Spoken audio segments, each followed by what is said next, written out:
ನಮಸ್ಕಾರ ಎಲ್ರಿಗೂ. ನಾನು ನಿಮ್ಮ ರಂಜನಾ ಶೆಟ್ಟಿ.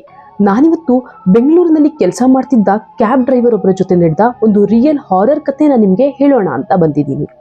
ವಿಡಿಯೋನ ಎಲ್ಲಿನೂ ಸ್ಕಿಪ್ ಮಾಡದೆ ಕೊನೆ ತನಕ ನೋಡಿ. ಆ ಕ್ಯಾಬ್ ಡ್ರೈವರ್ ಹೆಸರು ತೇಜ ಅಂತ. ಅವರು ಬೆಂಗಳೂರಿನಲ್ಲಿ 8 ವರ್ಷದಿಂದ ಕ್ಯಾಬ್ ಓಡಿಸ್ತಾ ಇದ್ರು. ಅವರ ಜೀವನ ನಡೀತಿರೋದೇ ಅದರಿಂದ. ಕೆಲವೊಂದು ಸಲ ಅವರು ಬೆಂಗಳೂರಿಂದ ಆಚೆಗೆ ಯಾವುದಾದ್ರೂ ಬಾಡಿಗೆ ಸಿಕ್ಕಿದ್ರು ಕೂಡ ಅಲ್ಲಿಗೆ ಹೋಗ್ತಾ ಇದ್ರು. ಅವತ್ತೊಂದು ದಿನ ಅವರಿಗೆ ಮೈಸೂರಿಗೆ ಹೋಗ್ಬೇಕಾಗಿರುತ್ತೆ. ಯಾವುದೋ ಒಂದು ಫ್ಯಾಮಿಲಿ ಅವರನ್ನ ಕರೆದಿರ್ತಾರೆ. ಬೆಳಿಗ್ಗೆ ಬೇಗ ಹೊರಟು ಸಂಜೆ ಒಳಗಡೆ ಬೆಂಗಳೂರಿಗೆ ಬರಬೇಕು ಅಂತ. ಇವರು ಸರಿ ಅಂತ ಅರ್ಲಿ ಮಾರ್ನಿಂಗ್ ಬೆಂಗಳೂರಿಂದ ಮೈಸೂರಿಗೆ ಹೊರಡ್ತಾರೆ. ಮೈಸೂರಲ್ಲಿ ಆ ಫ್ಯಾಮಿಲಿಯ ಮನೆಯಲ್ಲಿ ಏನೋ ಒಂದು ಫಂಕ್ಷನ್ ಇರುತ್ತೆ. ಈ ಫಂಕ್ಷನ್ ಹೆಂಗೋ ಮುಗಿಯೋದು ಲೇಟ್ ಆಗುತ್ತೆ, ನಾನು ಇಲ್ಲೇ ಇರೋದು ಯಾಕೆ, ಇಲ್ಲೇ ಹೆಂಗೋ ಹತ್ರದಲ್ಲಿ ನನ್ನ ಫ್ರೆಂಡ್ ಮನೆ ಇದೆಲ್ಲ, ಅಲ್ಲಿಗೆ ಹೋಗಿ ಬರೋಣ ಅಂತ ಹೇಳಿ ಅವ್ರ ಹತ್ರ ಹೋಗ್ಬಿಟ್ಟು, ಸರ್ ನಿಮ್ಮ ಫಂಕ್ಷನ್ ಮುಗಿದ ಮೇಲೆ ನನಗೆ ಒಂದು ಕಾಲ್ ಮಾಡಿ, ನಾನು ಬರ್ತೀನಿ, ಇಲ್ಲೇ ಹತ್ರದಲ್ಲಿ ನನ್ನ ಫ್ರೆಂಡ್ ಮನೆ ಇದೆ, ನಾನು ಅಲ್ಲಿಗೆ ಹೋಗ್ತೀನಿ ಅಂತ ಹೇಳ್ತಾನೆ. ಆಗ ಅವರು ಕೂಡ ಸರಿ 6 ಗಂಟೆ ಒಳಗಡೆ ನಿಮಗೆ ನಾನು ಕಾಲ್ ಮಾಡ್ತೀನಿ, ನಾವು ಹೊರಡೋಣ ಅಂತ ಹೇಳ್ತಾರೆ. ಸರಿ ಅಂತ ತೇಜ ಸೀದಾ ಅಲ್ಲಿಂದ ಫ್ರೆಂಡ್ ಮನೆಗೆ ಹೋಗ್ತಾರೆ. ಸಂಜೆ 6 ಗಂಟೆ ಆದರೂ ಕೂಡ ಆ ಪಾರ್ಟಿಯಿಂದ ಕಾಲ್ ಬಂದಿರೋದಿಲ್ಲ. ಇವ್ರು ಯಾಕೆ ಇನ್ನೂ ಕಾಲ್ ಮಾಡಿಲ್ಲ ಅಂತ ತೇಜನೇ ಅವರಿಗೆ ಕಾಲ್ ಮಾಡ್ತಾರೆ. ಆಗ ಆ ಕಡೆಯಿಂದ, ಅಯ್ಯೋ ಸಾರಿ ಕಣಪ್ಪ, ನೀನು ಹೇಳೋದೇ ಮರ್ತ್ಬಿಟ್ಟೆ, ನಮ್ಮ ಅಪ್ಪಂಗೆ ಸ್ವಲ್ಪ ಸೀರಿಯಸ್ ಆಗಿ ನಾವೆಲ್ಲರೂ ಈಗ ಹಾಸ್ಪಿಟಲ್ ಬಂದಿದ್ದೀವಿ, ನಮಗೆ ಇವತ್ತು ಬ್ಯಾಂಗ್ಳೂರಿಗೆ ಹೋಗೋಕ್ಕಾಗಲ್ಲ ಅಂತ ಕಾಣುತ್ತೆ, ನಿನ್ಗೇನು ಪ್ರಾಬ್ಲಮ್ ಇಲ್ಲ ಅಂದರೆ ನೀನು ಇವತ್ತು ಇಲ್ಲೇ ಇರು, ನಾಳೆ ನಿನ್ನ ಕಾರಲ್ಲೇ ನಾವು ಬ್ಯಾಂಗ್ಳೂರಿಗೆ ವಾಪಸ್ ಹೋಗೋಣ, ಅದೇನು ಎಕ್ಸ್ಟ್ರಾ ಬಾಡಿಗೆ ಆಗುತ್ತೆ ಅದನ್ನು ಕೂಡ ಕೊಡ್ತೀವಿ, ಅಥವಾ ನಿಂಗೇನಾದ್ರೂ ಇರೋಕ್ಕಾಗಲ್ಲ ಅಂದ್ರೆ ನೀನು ಹೊರಡು ಅಂತ ಹೇಳ್ತಾರೆ. ತೇಜಂಗೆ ನೆಕ್ಸ್ಟ್ ಡೇ ಅವರ ಮಗನ ಪೇರೆಂಟ್ಸ್ ಟೀಚರ್ ಮೀಟಿಂಗ್ ಇದ್ದುದ್ರಿಂದ ಬ್ಯಾಂಗ್ಳೂರಿಗೆ ಹೋಗ್ಲೇಬೇಕಾಗಿರುತ್ತೆ. ಹಾಗಾಗಿ ತೇಜ ಅವ್ರ ಹತ್ರ, ಸರ್ ನನಗೆ ಇರೋಕ್ಕಾಗಲ್ಲ, ಸ್ವಲ್ಪ ಪ್ರಾಬ್ಲಮ್ ಇದೆ, ನೀವು ನನಗೆ ಅಮೌಂಟ್ನ ಫೋನ್ ಪೇ ಮಾಡಿ ನಾನು ಇಲ್ಲಿಂದನೇ ಹೊರಡ್ತೀನಿ ಅಂತ ಹೇಳ್ತಾನೆ. ಆಗ ಅವರು ಅಮೌಂಟ್ನ ಫೋನ್ ಪೇ ಮಾಡ್ತಾರೆ. ನಂತರ ತೇಜ ಮೈಸೂರಿಂದ ಒಂದು 7:30 ಹಾಗೆ ಬೆಂಗಳೂರಿಗೆ ಹೊರಡ್ತಾರೆ. ಕೆಂಗೇರಿ ರೀಚ್ ಆಗುವಾಗ ಆಲ್ಮೋಸ್ಟ್ 10 ಗಂಟೆ ಆಗಿತ್ತು. ತೇಜ ಮನೇಲಿ ನಾನು ಊಟಕ್ಕೆ ಬರಲ್ಲ ಅಂತ ಹೇಳಿದ್ರಿಂದ ಅಲ್ಲೇ ಕೆಂಗೇರಿ ಹತ್ರ ಕಾರ್ನ ಸೈಡ್ಗೆ ಹಾಕಿ ಅಲ್ಲೇ ರೋಡ್ ಸೈಡಲ್ಲಿ ಮಾರ್ತಿದ್ದ ಒಂದು ಬಿರಿಯಾನಿ ತಿನ್ನೋಣ ಅಂತ ಹೋಗ್ತಾರೆ. ಅವರ ಮನೆ ಇದ್ದಿದ್ದು KR ಅಲ್ಲಿ. ಇನ್ನು ಅಲ್ಲಿ ಹೋಗಕ್ಕೆ 1.5 ಅವರ್ ಬೇಕು. ಊಟ ಎಲ್ಲ ಮುಗಿಸಿ ತೇಜ ಅಲ್ಲಿಂದ ಹೊರಡ್ತಾರೆ. ಒಂದು ಸ್ವಲ್ಪ ಮುಂದೆ ಹೋದ ಮೇಲೆ ಒಂದು ಹುಡುಗಿ ತೇಜನ ಕಾರ್ಗೆ ಕೈ ಅಡ್ಡ ಹಾಕೋದು ಕಾಣಿಸುತ್ತೆ. ತೇಜ ಇದನ್ನ ಸ್ವಲ್ಪ ದೂರದಲ್ಲಿಯೇ ನೋಡ್ಕೊಂಡು ಬರ್ತಾ ಇದ್ರು. ನಿಲ್ಸ್ಲಾ ಬೇಡುವ ಅಂತ ಯೋಚನೆ ಮಾಡ್ತಾ ಇದ್ರು, ಯಾಕೆಂದ್ರೆ ಯಾರಾದ್ರೂ ಕಳ್ಳರಿದ್ರೆ ಏನ್ ಮಾಡೋದು ಅಂತ. ಆದ್ರೆ ಪಕ್ಕದಲ್ಲೇ ಹೆಣ್ಣುಡುಗಿ ಇದ್ದದ್ರಿಂದ ಯಾಕೆ ಸುಮ್ಮನೆ ಏನಾದ್ರೂ ಎಮರ್ಜೆನ್ಸಿ ಇರಬಹುದೇನೋ ಅಂತ ಹೇಳಿ ಅವ್ರ ಹತ್ರ ಹೋಗ್ಬಿಟ್ಟು ಕಾರ್ನ ನಿಲ್ಸಿ ನಿಧಾನಕ್ಕೆ ಕಾರ್ ಗ್ಲಾಸನ್ನ ಕೆಳಗ್ ಮಾಡ್ತಾರೆ. ಅವ್ರಿಬ್ರ ಹತ್ರನು ಯಾಕೆ ಏನಾಯ್ತು ಅಂತ ಕೇಳಿದಾಗ ಅದಕ್ಕೆ ಅಲ್ಲಿದ್ದ ಆ ಹುಡುಗ, ಅಣ್ಣ ಏನು ಅನ್ಕೋಬೇಡಿ, ಯಾಕೋ ನನ್ನ ಬೈಕ್ ಸ್ಟಾರ್ಟೇ ಆಗ್ತಾ ಇಲ್ಲ, ಅವಾಗಿಂದ ಟ್ರೈ ಮಾಡ್ತಾ ಇದ್ದೀನಿ, ಟೈಮ್ ಬೇರೆ ಆಯಿತು, ಇವಾಗ ಈ ಹುಡುಗಿ ಜೊತೆ ಇಲ್ಲೇ ನಿಂತ್ಕೊಂಡ್ರೆ ಏನಾದರೂ ಪ್ರಾಬ್ಲಮ್ ಆದರೆ ಕಷ್ಟ, ಇವಳು ನನ್ನ ತಂಗಿ, ನಮ್ಮ ಅಪ್ಪಂಗೆ ಕಾಲ್ ಮಾಡಿ ಇನ್ಫಾರ್ಮ್ ಮಾಡಿದ್ದೀನಿ, ಅವರು ಮೈಸೂರು ರೋಡ್ ಮೆಟ್ರೋ ಹತ್ರ ಬರ್ತೀನಿ ಅಂತ ಹೇಳಿದ್ದಾರೆ, ಒಂಚೂರು ಇವಳನ್ನ ಅಲ್ಲಿ ಬಿಡ್ತೀರಾ ಅಂತ ಕೇಳ್ತಾನೆ. ತೇಜಗೆ ಸ್ವಲ್ಪ ಕನ್ಫ್ಯೂಸ್ ಆಗುತ್ತೆ, ಕರ್ಕೊಂಡು ಹೋಗ್ಲಾ ಬೇಡವಾ ಅಂತ. ಯಾಕೆಂದ್ರೆ ಇವಾಗ ತುಂಬಾ ಥರ ಟ್ರ್ಯಾಪ್ಗಳೆಲ್ಲ ಬ್ಯಾಂಗ್ಳೂರಲ್ಲಿ ನಡೀತಾ ಇರುತ್ತೆ. ಆದರೂ ತೇಜ ಆ ಹುಡುಗಿ ಮುಖ ನೋಡಿ, ಯಾಕೆ ಸುಮ್ಮನೆ ಈ ಹೊತ್ತಲ್ಲಿ ಬಿಟ್ಟು ಹೋಗೋದು, ಏನಾದರೂ ಪ್ರಾಬ್ಲಮ್ ಆದರೆ ಕಷ್ಟ ಅಂತ ಹೇಳಿ, ಸರಿ ಕಣಪ್ಪ ಆಯಿತು ಅಂತ ಆ ಹುಡುಗಿ ಹತ್ರ ಬಾ ಕೂತ್ಕೋ ಅಂತ ಹೇಳ್ತಾರೆ. ಆಗ ಆ ಹುಡುಗಿ ಸೀದಾ ಹೋಗಿ ಹಿಂದಿನ ಸೀಟಲ್ಲಿ ಕೂತ್ಕೋತಾಳೆ. ಆಗ ತೇಜ ಆ ಹುಡುಗಿ ಹತ್ರ ನೀರೇನಾದರೂ ಬೇಕೇನಮ್ಮ ಅಂತ ಕೇಳಿದ್ರೆ ಅವಳು ಬೇಡ ಅಂತ ತಲೆ ಅಲ್ಲಾಡಿಸ್ತಾಳೆ. ಆದರೆ ಏನೂ ಮಾತಾಡೋದಿಲ್ಲ. ಕೆಂಗೇರಿಯಿಂದ Mysuru road metro station reach ಆಗಕ್ಕೆ ಇನ್ನೂ 20-25 ನಿಮಿಷ ಬಾಕಿ ಇತ್ತು. ಒಂದು 10 ನಿಮಿಷ ಆಗಿರಬಹುದು. ಆ ಹುಡುಗಿ ತೇಜ ಹತ್ತಿರ ಇಲ್ಲೇ ಕಾರ್ ನಿಲ್ಲಿಸಿ ಅಂತ ಹೇಳ್ತಾಳೆ.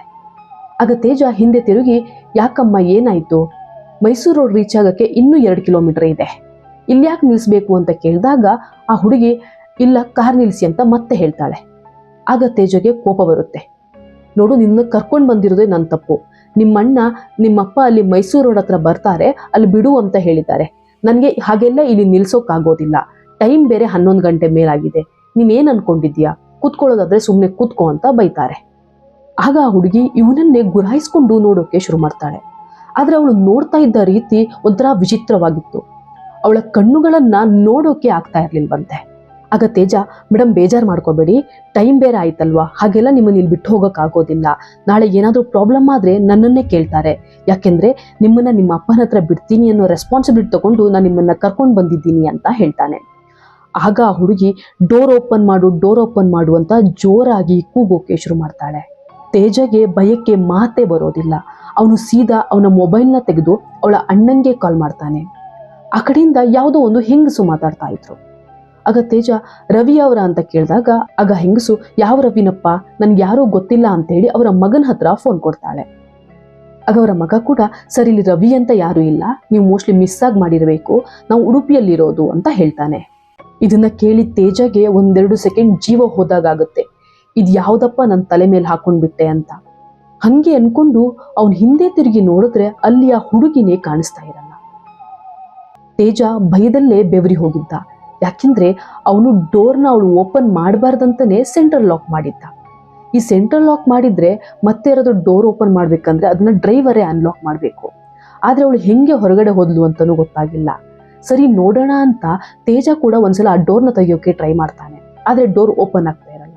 ಮತ್ತೆ ಅವನು ಅದನ್ನ ಅನ್ಲಾಕ್ ಮಾಡಿದ್ಮೇಲೆ ಅದು ಓಪನ್ ಆಗುತ್ತೆ. ಈಗ ತೇಜಗೆ ಫುಲ್ ಟೆನ್ಷನ್ ಆಗಿರುತ್ತೆ, ಹೆಂಗೆ ಇವಳು ಹೊರಗಡೆ ಹೋದ್ಲು ಅಂತ. ಅದೇ ಯೋಚನೆಯಲ್ಲೇ ಅವನು ಆ ಡೋರ್ ಓಪನ್ ಮಾಡಿಕೊಂಡು ಹೊರಗಡೆ ಬಂದು ಸುತ್ತಮುತ್ತ ಎಲ್ಲ ನೋಡ್ತಾನೆ, ಅವಳೆಲ್ಲಾದ್ರೂ ಇದ್ದಾಳ ಅಂತ. ಆದ್ರೆ ಅವನಿಗೆ ಅಲ್ಲಿ ಯಾರೂ ಕೂಡ ಕಾಣಿಸ್ತಾ ಇರಲ್ಲ. ಇದು ಯಾವ್ದಪ್ಪ ನನ್ನ ಹಣೆ ಬರ ಅಂತ ಬೈಕೊಂಡು ಕಾರ್ ಒಳಗಡೆ ಹೋಗಿ ಕಾರ್ ಸ್ಟಾರ್ಟ್ ಮಾಡಿ ಸ್ವಲ್ಪ ಮುಂದೆ ಹೋಗ್ಬೇಕಾದ್ರೆ ಅವನಿಗೆ ಕಾರಿನ ಹಿಂದಿನ ಸೀಟ್ನಿಂದ ಪರ್ಫ್ಯೂಮ್ ಸ್ಮೆಲ್ ಬರೋಕೆ ಶುರುವಾಗುತ್ತೆ. ಕಾರ್ನ ಸ್ವಲ್ಪ ಸ್ಲೋ ಮಾಡಿ ಹಿಂದೆ ಎಲ್ಲ ನೋಡ್ತಾನೆ. ಯಾಕೆಂದ್ರೆ ಆ ಹುಡುಗಿ ಕಾರ್ ಒಳಗಡೆ ಬಂದು ಹತ್ತಿ ಕೂತ್ಕೊಂಡಾಗ ಅದೇ ಪರ್ಫ್ಯೂಮ್ ಸ್ಮೆಲ್ ಬಂದಿತ್ತಂತೆ. ತೇಜ ಮನ್ಸಲ್ಲ ದೇವರನ್ನ ನೆನೆಸ್ಕೊಂಡು ಸ್ಪೀಡಾಗಿ ಕಾರ್ ತಗೊಂಡು ಹೋಗ್ತಾ ಇರ್ತಾರೆ. ಆಗ ಅವರಿಗೆ ಮತ್ತೆ ಹಿಂದಿನಿಂದ ಕಾಲ್ಗೆಜ್ಜೆ ಸೌಂಡ್ ಕೇಳಿಸುತ್ತೆ. ಆ ಹುಡುಗಿ ಕೂಡ ಕಾಲ್ಗೆಜ್ಜೆ ಹಾಕೊಂಡಿದ್ಲು. ತೇಜ ಭಯದಲ್ಲಿ ಕಾರ್ನ ಸೈಡ್ಗೆ ಹಾಕಿ ಹಿಂದೆ ಎಲ್ಲ ಹುಡ್ಕೋಕೆ ಶುರು ಮಾಡ್ತಾನೆ. ಆದ್ರೆ ಅವನಿಗೆ ಅಲ್ಲಿ ಏನೂ ಕೂಡ ಕಾಣಿಸ್ತಾ ಇರೋದಿಲ್ಲ. ತೇಜ ಕಾರ್ನಿಂದ ಹೊರಗಡೆ ನಿಂತಿದ್ದ. ಆಗ ತೇಜನ ಕಾರ್ನಿಂದ ಸ್ವಲ್ಪ ಮುಂದೆ ಯಾವುದೋ ಒಂದು ಹುಡುಗಿ ಕೂದಲೆಲ್ಲ ಮುಖದ ಮೇಲೆ ಹರಡಿಕೊಂಡು ಕಾಲನ್ನ ನೆಲಕ್ಕೆ ಬಡಿಯುತ್ತಾ ಕುತ್ಕೊಂಡಿದ್ಲು. ಇದನ್ನ ನೋಡಿದ ತೇಜಗೆ ಮಾತೇ ಬರೋದಿಲ್ಲ. ಆದ್ರೆ ವಿಚಿತ್ರ ಏನೆಂದ್ರೆ ಅದೇ ರೋಡಲ್ಲಿ ಸುಮಾರು ವೆಹಿಕಲ್ಸ್ಗಳು ತಿರುಗಾಡ್ತಾ ಇದ್ವು.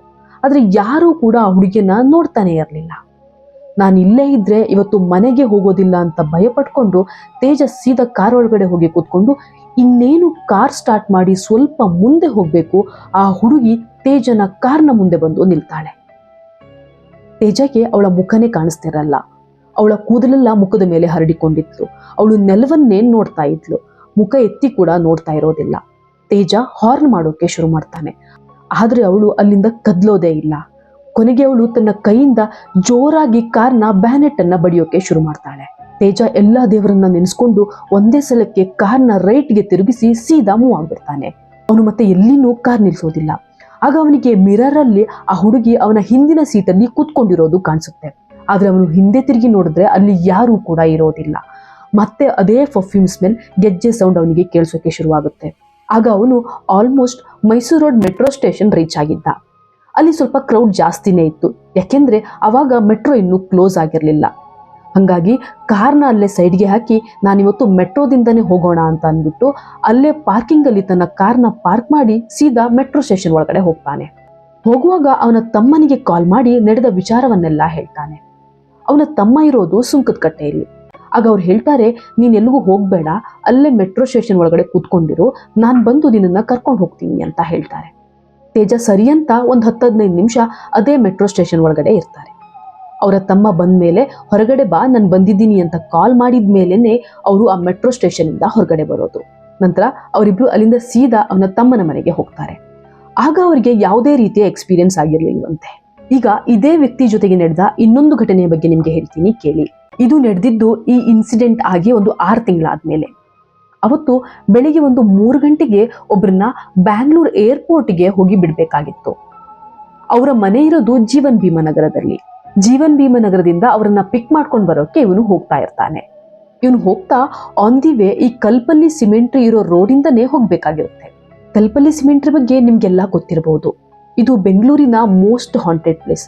ನೀವು ಗೂಗಲ್ ಅಲ್ಲಿ ಬ್ಯಾಂಗ್ಳೂರಿನ ಮೋಸ್ಟ್ ಹಾಂಟೆಡ್ ಪ್ಲೇಸ್ ಅಂತ ಚೆಕ್ ಮಾಡಿದ್ರೆ ಅದರಲ್ಲಿ ಇದು ಕೂಡ ಬರುತ್ತೆ. ಇಲ್ಲಿ ತುಂಬಾ ಜನರು ರಾತ್ರಿ ಎಲ್ಲ ಓಡಾಡುವಾಗ ಏನೇನೋ ಎಕ್ಸ್ಪೀರಿಯನ್ಸ್ ಮಾಡಿದ್ದಾರೆ ಅಂತ ಕೂಡ ಹೇಳ್ತಾರೆ. ಅದೇ ಸ್ಮಶಾನ ಇರೋ ರೋಡಲ್ಲಿ ತೇಜ ತನ್ನ ಕಾರಲ್ಲಿ ಹೋಗ್ತಿರ್ಬೇಕಾದ್ರೆ ಅವನಿಗೆ ಸೈಡ್ ಅಲ್ಲಿ ಒಂದು ವೀಲ್ ಚೇರ್ ಕಾಣಿಸುತ್ತೆ. ಆದ್ರೆ ಅವನು ಅದ್ರ ಬಗ್ಗೆ ಜಾಸ್ತಿ ತಲೆ ಕೆಡ್ಸ್ಕೊಳಕ್ ಹೋಗಲ್ಲ, ಸೀದಾ ಮುಂದೆ ಹೋಗ್ತಾ ಇರ್ತಾನೆ. ಆಗ ಅವನಿಗೆ ತನ್ನ ಮಿರರ್ ಅಲ್ಲಿ ನೋಡಿದಾಗ ಆ ವೀಲ್ ಚೇರ್ ಇವನ ಕಾರ್ ಹಿಂದೆನೆ ಬರ್ತಾ ಇರೋ ಹಾಗೆ ಆಗುತ್ತೆ. ನಾನಲ್ಲಿ ವೀಲ್ ಚೇರ್ ನೋಡ್ಕೊಂಡು ಬಂದಲ್ವಾ, ಅದಕ್ಕೆ ನಂಗೆ ಹಂಗೆ ಅನ್ಸಿರ್ಬೇಕು ಅಂತ ಕಾರ್ನ ಸ್ವಲ್ಪ ಸ್ಲೋ ಮಾಡಿ ಹಿಂದೆ ತಿರುಗಿ ನೋಡಿದ್ರೆ ಆ ವೀಲ್ ಚೇರ್ ಇವನ ಕಾರ್ನ ಪಕ್ಕದಲ್ಲಿಯೇ ಇತ್ತಂತೆ. ಇವನು ಭಯಕ್ಕೆ ಅಯ್ಯೋ ಇದೇನು ಅನ್ಕೊಂಡು ಏನಾದ್ರೂ ಆಗ್ಲಿ ಕಾರಿಂದ ಮಾತ್ರ ಇಳಿಬಾರ್ದು, ಒಂದ್ಸಲ ಆಗಿರೋದೇ ಸಾಕು, ಮತ್ತೆ ನಾನು ಆ ರಿಸ್ಕ್ ತಗೊಳ್ಳೋದಿಲ್ಲ ಅಂತ ಅನ್ಕೋತಾನೆ. ಫಸ್ಟ್ ಇಲ್ಲಿಂದ ಹೋಗ್ಬಿಡೋಣ ಅಂತ ಕಾರ್ ಸ್ಟಾರ್ಟ್ ಮಾಡಿ ಸ್ವಲ್ಪ ಮುಂದೆ ಹೋಗುವಾಗ ಅವನಿಗೆ ದೂರದಲ್ಲಿ ಯಾವುದೋ ಒಂದು ಅಜ್ಜಿ ವೀಲ್ ಚೇರ್ ಅಲ್ಲಿ ಬರ್ತಾ ಇರೋದು ಕಾಣಿಸುತ್ತೆ. ಇದನ್ನ ನೋಡಿದ ತೇಜಗೆ ತುಂಬಾ ಶಾಕ್ ಆಗುತ್ತೆ. ಯಾಕೆಂದ್ರೆ ಈ ರಾತ್ರಿಲಿ ಈ ಹೊತ್ತಲ್ಲಿ ಈ ತರ ಯಾರು ಬರ್ತಾರೆ, ಅದು ಈ ರೋಡಲ್ಲಿ, ಅವರ ಜೊತೆಗೆ ಕೂಡ ಬೇರೆ ಯಾರು ಇಲ್ಲ. ಈ ಅಜ್ಜಿ ಎಲ್ಲಿ ಹೋಗ್ತಿದ್ದಾರೆ ಅಂತಾನೆ ಅವನಿಗೆ ಗೊತ್ತಾಗೋದಿಲ್ಲ. ಇಳಿದು ಕೇಳೋಣ ಅಂತ ಅನ್ಕೋತಾನೆ. ಯಾಕೆಂದ್ರೆ ಆ ಅಜ್ಜಿ ಆ ವೀಲ್ ಚೇರ್ನ ಮೂವ್ ಮಾಡೋಕೆ ತುಂಬಾ ಕಷ್ಟಪಡ್ತಾ ಇರ್ತಾರೆ. ಆದ್ರೆ ಇವನಿಗೆ ಇಳಿಯೋಕೆ ಧೈರ್ಯ ಇರಲ್ಲ. ಆಲ್ರೆಡಿ ಅವನು ಹಿಂದೆ ಯಾವುದೋ ಒಂದು ವೀಲ್ ಚೇರ್ನ ನೋಡ್ಕೊಂಡು ಬೇರೆ ಬಂದಿದ್ದ. ಅದು ಅಲ್ಲದೆ ತೇಜಗೆ ಆ ರೋಡ್ ಬಗ್ಗೆ ಕೂಡ ಏನೂ ಗೊತ್ತಿರೋದಿಲ್ಲ. ಅವನು ಫಸ್ಟ್ ಟೈಮ್ ಆ ರೋಡಲ್ಲಿ ಬಂದಿರೋದು. ಆಗ ಅದೇ ರೋಡಲ್ಲಿ ಇನ್ನೊಬ್ಬ ಕ್ಯಾಬ್ ಡ್ರೈವರ್ ಬಂದು ತನ್ನ ಕ್ಯಾಬ್ನ ನಿಲ್ಲಿಸಿ ತೇಜ ಹತ್ರ ಏನಾಯ್ತು ಅಂತ ಕೇಳ್ತಾನೆ. ಆಗ ತೇಜ ಆ ಅಜ್ಜಿಯ ಕಡೆ ಕೈ ತೋರಿಸಿದಾಗ ಅಲ್ಲಿ ಆ ಅಜ್ಜಿನೂ ಇರೋದಿಲ್ಲ, ಆ ವೀಲ್ ಚೇರು ಕೂಡ ಇರೋದಿಲ್ಲ. ಆಗ ಇನ್ನೊಂದು ಕ್ಯಾಬ್ ಡ್ರೈವರ್ ಸರ್ ಅಲ್ಲಿ ಏನಿದೆ ಅಂತ ಕೇಳಿದಾಗ ತೇಜ ನಡೆದಿರೋದನ್ನೆಲ್ಲ ಹೇಳ್ತಾನೆ. ಆಗ ಅವರು ಸರ್ ಇಲ್ಲೆಲ್ಲ ಹಾಗೆ ಗಾಡಿ ನಿಲ್ಸೋಕ್ ಹೋಗ್ಬೇಡಿ, ಈ ರೋಡ್ ಸರಿ ಇಲ್ಲ, ಇಲ್ಲಿ ಗಾಡಿ ನಿಲ್ಸಿದ್ರೆ ಏನಾದ್ರೂ ಪ್ರಾಬ್ಲಮ್ ಆಗುತ್ತೆ, ನೀವು ಸೀದಾ ಹೋಗಿ ಅಂತ ಹೇಳ್ತಾನೆ. ಆಗ ತೇಜ ಸರಿ ಅಂತ ಅವ್ರ ಜೊತೆನೆ ಹೊರಡ್ತಾನೆ. ಈ ಎರಡೂ ಘಟನೆ ಬ್ಯಾಂಗ್ಳೂರಿನ ತೇಜ ಎನ್ನುವ ಕ್ಯಾಬ್ ಡ್ರೈವರ್ ಮಾಡಿರುವ ರಿಯಲ್ ಎಕ್ಸ್ಪೀರಿಯನ್ಸ್. ವಿಡಿಯೋ ಇಷ್ಟ ಆದ್ರೆ ಲೈಕ್ ಮಾಡಿ, ಶೇರ್ ಮಾಡಿ, ಚಾನೆಲ್ನ ಸಬ್ಸ್ಕ್ರೈಬ್ ಮಾಡೋದನ್ನ ಮರಿಬೇಡಿ. ಮುಂದಿನ ವಿಡಿಯೋದಲ್ಲಿ ಇನ್ನೊಂದು ಥ್ರಿಲ್ಲಿಂಗ್ ಕಥೆಯ ಜೊತೆಗೆ ಮತ್ತೆ ಸಿಗ್ತೀನಿ. Until then take care, bye ಬಾಯ್.